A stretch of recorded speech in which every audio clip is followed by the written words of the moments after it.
বিসমিল্লাহির রহমানির রহিম। আলহামদুলিল্লাহ। আমার নতুন ইউটিউব চ্যানেলে সবাইকে স্বাগতম জানাচ্ছি। আজকে আমি আচিল নিয়ে আলোচনা করব। আমি ডাক্তার মোহাম্মদ রফিকুল ইসলাম, DSMS, ঢাকা। আচিল হলো একটি উপদংশ। মানুষের শরীরে চামড়ার উপরে আচিল হয়। সেই আচিল অনেক রকমের হয়। কোনোটা হয় চ্যাপ্টা, কোনোটা হয় সুচালু, কোনোটা হয় ফুলকপির মতো। তবে এই আচিলের ধরন ভেদে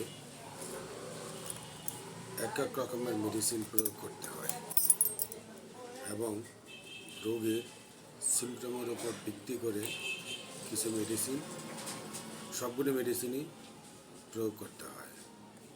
হোমিওপ্যাথিক চিকিৎসাটা হলো রোগীর নয়, রোগের চিকিৎসা। রোগের চিকিৎসা করলে রোগী এমনিতেই ভালো হয়ে যায়। সেই হিসেবে আমরা যখন আমাদের কাছে রোগী আসে, তখন আমরা রোগীকে আগে পর্যবেক্ষণ করি। রোগীর সিমটম, শারীরিক মানসিক যেসব লক্ষণগুলি আছে সেগুলি আমরা দেখি এবং তা দেখার পর রোগীর কালার, বর্ণ, লম্বা, বেটে, মোটা, চিকন সবগুলি সিমটম দেখে আমরা রোগীর চিকিৎসা করে থাকি। সেই হিসাবে আমি আজকে আচিল সম্পর্কে বলতে গেলে, আচিলে যে কয়েকটি মেডিসিন আছে তার ভিতরে সবচেয়ে উৎকৃষ্ট বা সবচেয়ে গ্রহণযোগ্য মেডিসিন হলো থুজা। থুজার আচিল সাধারণত ফুলকপির মতো হয়। আর থুজার রোগী সাধারণত ভাবপরায়ণ হয়। যাই হোক, আমি এভাবে আলাপ করছি কেন, যে আমরা অনেকেই মনে করি যে ওষুধের নাম নিলে আমরা ওষুধ, ডাক্তার বলে দিল, ওষুধ কিনলাম, খাইলাম, ভালো হলো। তা ঠিক না। তবে আপনাকে যখন কোনো ডাক্তার বা কোনো ব্যক্তি বলবে যে আপনি থুজা খান, আপনি এভাবে মেডিসিনের নাম বলে দিলে খাওয়াটা ঠিক না। আপনি যে কোনো একটা ডাক্তারের পরামর্শ নিয়ে খেতে পারেন। আর বিশেষ করে আমাদের সমাজে ডাক্তার যা বলে দেয় তা কিনে খায়। ডাক্তার যেসব মেডিসিনের নাম বলে দেয় তা কিনে খাওয়া এলোপ্যাথি মেডিসিনের জন্য সম্ভব, কিন্তু আমাদের হোমিওপ্যাথিতে সম্ভব না। কারণ আমাদের হোমিওপ্যাথিতে রোগীর সিমটমের উপর ভিত্তি করে মেডিসিন নির্বাচন করতে হয়। সেই হিসাবে আমি আজকে কয়েকটা মেডিসিনের নাম বলবো, যেগুলি সিমটমের উপর ভিত্তি করে খেলে আচিল অবশ্যই ভালো হয়। যেমন 1 নম্বর হলো আচিলের জন্য থুজা, 2 নম্বর অ্যাসিড নাইট, 3 নম্বর গ্রাফাইটিস। এখন আমি অ্যাসিড নাইট সম্পর্কে বলবো যে অ্যাসিড নাইট মেডিসিনটি সাধারণত 200 পাওয়ার দিলেই কাজ করে। সেই হিসাবে কম পাওয়ার দেওয়াটা ঠিক না। অ্যাসিড নাইটের রোগী সাধারণত তার প্রস্রাবে গন্ধ থাকবে, তার ঠোঁটের এই কিনারা যেটা বলে ওই কিনার দিকটা ফাঁকা থাকবে। বিশেষ করে তার প্রস্রাবের গন্ধটাই বা পায়খানার গন্ধটাই বেশি থাকে। সেই হিসেবে অনেকগুলি লক্ষণই আছে। আমি বলবো 2-1টি লক্ষণ মিলে যদি অ্যাসিড মেডিসিনটি প্রয়োগ করা যায়, তাহলে রোগীর যে কোনো স্থানের বা যে কোনো জায়গার আচিল ভালো হবে ইনশাআল্লাহ। আরেকটা গুরুত্বপূর্ণ মেডিসিন হলো গ্রাফাইটিস।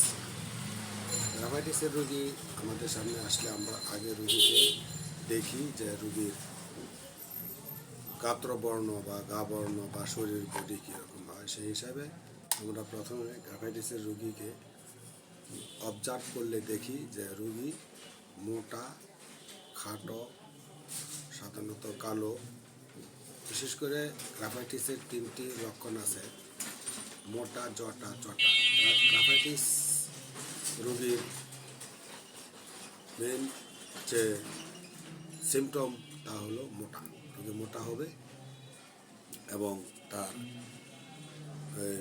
গায়ের রং সাধারণত কালোই হয়, হাতের চামড়াগুলি মোটা হয়, পায়ের চামড়াগুলি মোটা হয়, পায়ের গোড়ালি ফাটে এবং অন্যান্য যেসব গ্রাফাইটিসের সিমটম আছে, অনেকগুলি সিমটমই আছে। তবে আমি বলবো 3 থেকে 4টি বা 5টি সিমটম যদি মিলে যায়, গ্রাফাইটিসের রুগীকে আপনারা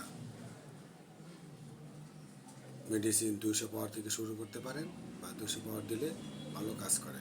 কিছুদিন আগে আমার কাছে একটি রুগী আসছিল, তার হাতে আঁচিল, 2 হাতের এই দিকে অনেকগুলো আঁচিল ছিল।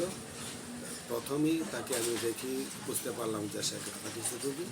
তাকে আমি গ্রাফাইটিস 200 পাওয়ার প্রথমে প্রয়োগ করলাম, তারপর 1M প্রয়োগ করলাম বড়িতে, যেহেতু রুগী বয়স কম, ডায়াবেটিস নাই, তা সেই হিসাবে তাকে আমি 30 বড়িতে গ্রাফাইটিস 2 ড্রামে প্রথমে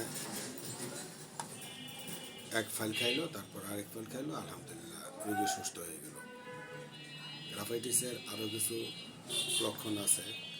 বিশেষ করে গ্রাফাইটিসের রুগীর গাত্রগড় বা যে অংশে গা হয় সে অংশ অনেক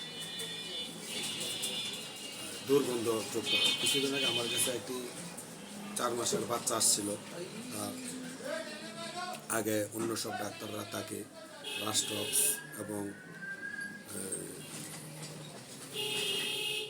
আর্নিকা, হিপারসাল এসব মেডিসিন দিয়েছিল। রুগী যখন আমার সামনে আসলো, দেখলাম যে তার মাথায় গা, ছোট্ট বাচ্চা ছেলেবাবু, তার মাথায় গা, এই গা থেকে প্রচণ্ড দুর্গন্ধ বের হচ্ছে। যখন আমার সামনে আসলো, তখন তার মাথা থেকে যে দুর্গন্ধ বের হচ্ছে তা অসহনীয়। আমি 4-5টি প্রশ্ন করে, তার মা বাবা সাথে ছিল, 4-5টা প্রশ্ন করে নির্দ্বিধায় গ্রাফাইটিস দিয়ে দিলাম। আলহামদুলিল্লাহ, 1 সপ্তাহ পর রুগীর মাথার গা যে রস পড়ছিল, সে রস আর পড়ে না, মাথা গা শুকিয়ে গেছে। 1 সপ্তাহ পর রুগী আসলো, আগের মেডিসিন রয়ে গেছে। আসার পরে তার ভিতরে আমি যে সিমটম পেলাম তা হলো আর্সেনিকামের। গ্রাফাইটিস মেডিসিনের আগে বা পরে আর্সেনিকাম ব্যবহার করা যায়, সেই হিসাবে আর্সেনিকাম 200 তাকে 1 মাত্রায় দিয়ে দিলাম। আগের গ্রাফাইটিস বন্ধ করে দিলাম। আলহামদুলিল্লাহ, রুগী ভালো হয়ে গেল। আজ এই পর্যন্তই শেষ। আগামী যে কোনো একটা ইউটিউব চ্যানেলে, আমার ইউটিউব চ্যানেলে যে কোনো একটা মেডিসিন নিয়ে আলোচনা করবো। সবাই সুস্থ থাকবেন, ভালো থাকবেন।